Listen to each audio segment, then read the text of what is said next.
ایک دفعہ ایک عورت کا بچہ گم ہو گیا۔ وہ اسے قافلے میں ڈھونڈتی پھر رہی تھی۔ وہ ایک ایک آدمی سے بچے کے بارے میں پوچھتی، بالآخر اس کا کھویا ہوا جگر کا ٹکڑا مل گیا۔ اس نے لپٹ کر اسے سینے سے لگا لیا، مگر اسے یقین نہیں آتا تھا کہ وہ بار بار اس کا منہ دیکھتی اور خوب پیار کرتی۔ ہر شخص اس کی کیفیت سے متاثر ہو رہا تھا۔ عین اس وقت آپ صلی اللہ علیہ وسلم صحابہ کرام سے مخاطب ہوئے اور فرمایا، کیا خیال ہے تمہارا؟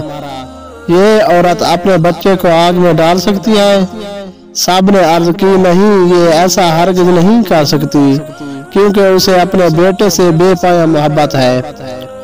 آپ صلی اللہ علیہ وآلہ وسلم نے یہ سن کر فرمایا، اللہ تعالیٰ کو اپنے بندوں سے اس سے کئی گنا زیادہ محبت ہے۔ وہ ہرگز نہیں چاہتا کہ اس کے بندے دوزخ کی آگ میں جلیں۔ طویل سے طویل تقریر بھی محبت الہی کے بارے میں وہ اثر پیدا نہیں کر سکتی تھی جو آپ صلی اللہ علیہ وسلم کے اس فکر نے اس نفسیاتی ماحول میں پیدا کیا۔